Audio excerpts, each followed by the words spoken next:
చూసారండి, ఇది వంకాయలో గుజ్జు అంతా తీసిన తర్వాత నేను కైమా కర్రీ ఇలా స్టఫింగ్ చేసుకున్నాను అనమాట. ఇక్కడ మనం కలిపి పెట్టుకున్నాం కదా ఆల్రెడీ. నేను చెప్పాను కదా మైదా యూజ్ చేయట్లేదని. ఇది గోధుమ పిండి. సో ఏంటంటే ఫస్ట్ గోధుమ పిండి ఒక లేయర్ ఇలాగా కోట్లాగా వేసేస్తాను. అంటే ఏం కాదు, ఇది మనం ఫ్రై చేస్తాం కదా ఓడకుండా ప్లస్ జెల్లగా, అంటే అది బైండింగ్ అనమాట. యాక్చువల్లీ అందరూ మైదా యూజ్ చేస్తారు, నేనైతే మైదా యూజ్ చేయను.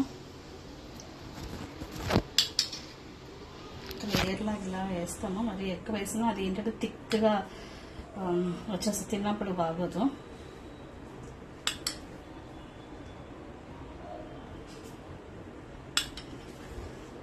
నేను ఇంకా మీకు హెయిర్ టిప్ కూడా హెయిర్ ఫాల్ అవ్వకుండా చెప్తాను. మీకు చిన్న స్మాల్ టిప్స్ చెప్తాను.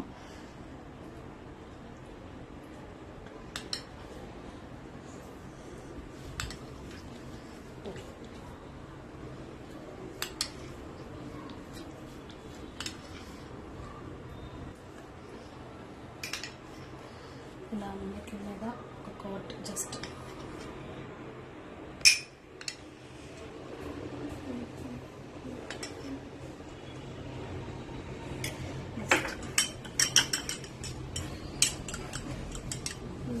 ఎగ్ని కూడా జస్ట్ ఇలా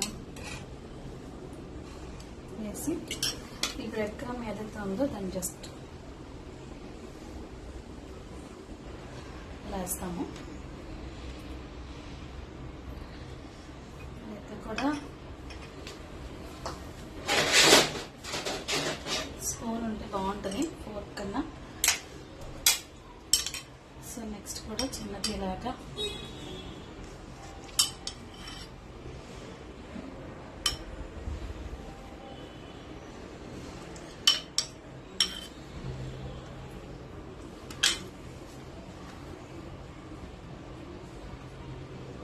ఇలా అన్నిటి మీద ఒక మీకు 3 అలా చూస్తే మీకు ఐడియా వస్తుందని నేను అన్నీ చూపిస్తున్నానండి. అలాగే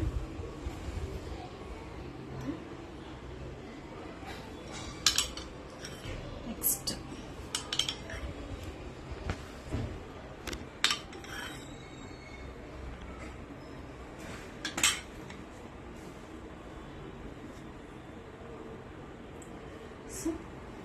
ఇలా అనమాట. ఇంకేదైనా స్టఫింగ్ మనకి బ్రెడ్ క్రమ్స్ సరిపోలేదు అనుకుంటే ఇలాగా అయితే అందకలికి 4 మీకు చేసి చూపిస్తున్నాను. ఈలోపు మళ్ళీ మనం ఒకసారి స్టవ్ వెలిగించుకొని షాలో ఫ్రై అయినా చేయొచ్చు, డీప్ ఫ్రై అయినా చేసుకోవచ్చు. ఓకే, నేను 2 వేపుతాను, ఫ్రై చేస్తాను. ఈ లోపల అది హీట్ ఎక్కుతుంది ఆయిల్. నేను మీద కూడా క్లోజ్ చేయడానికి ట్రై చేస్తాను. ఆయిల్ హీట్ అయిందండి. నేను ఇప్పుడు ఒక్కొక్కటి ఆన్ తీసుకొని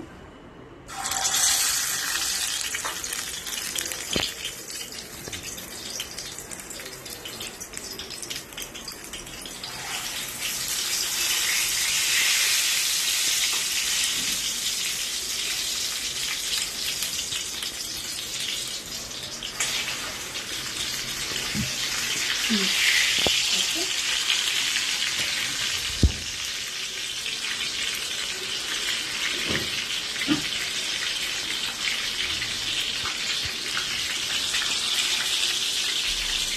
కొంచెం సేపు అయితే కనిపిద్దాం.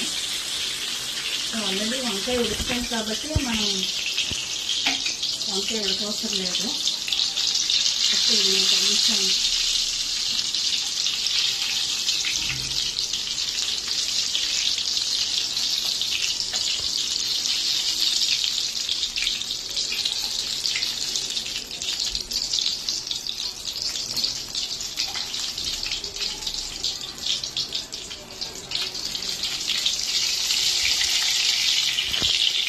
ఓకే. మనకు ఆల్రెడీ వంకాయ అనేది ఉడుకుతుంది కాబట్టి మనం ఏం చేస్తామంటే దీన్ని ఇప్పుడు ఇలాగా తిప్పేద్దాం.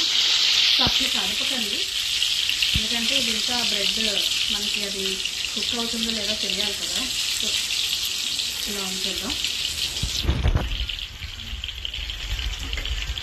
ఇక్కడ కూడా ఫాస్ట్గా అలా వేసేద్దాం.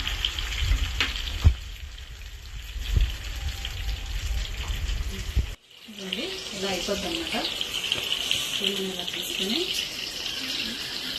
ఇలా పెట్టుకొని ఎక్కువ ఉడకవసరం లేదు, ఎందుకంటే మనం ఆల్రెడీ కీమా కుక్ చేస్తాము. మనకు వంకాయ కూడా కుక్ అయిపోయింది. సో మనం ఏదైతే కోట్ చేసామో అది కొంచెం మనకి కుక్ అయితే చాలు. ఓకే,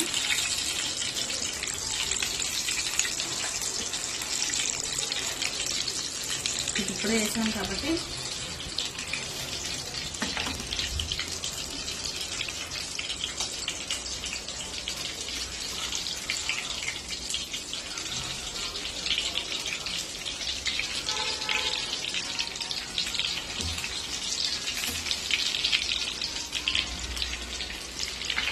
కూడా తీసేద్దాం.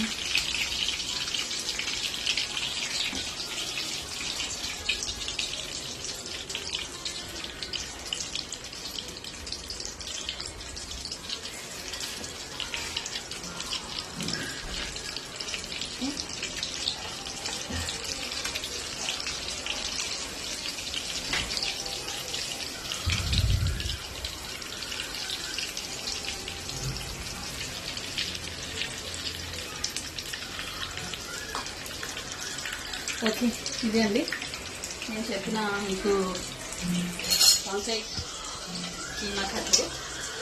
ఇదిగో ఇలా కట్ చేస్తే ఇలా వస్తుంది. సో ఇది కొంచెం కలర్ఫుల్గా బాగుంది కదా, చూద్దాం. సో మనం ఇలా పట్టుకొని వంకాయతో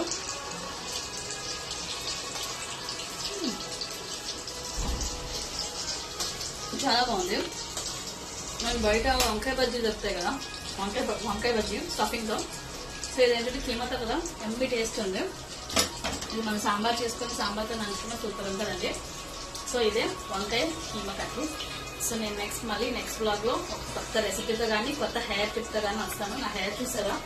సో నేను మీకు హెయిర్ టిప్ కూడా, హెయిర్ ఫాలో అవ్వకుండా హెయిర్ కూడా నేను టిప్స్ చెప్తాను. Thank you so much.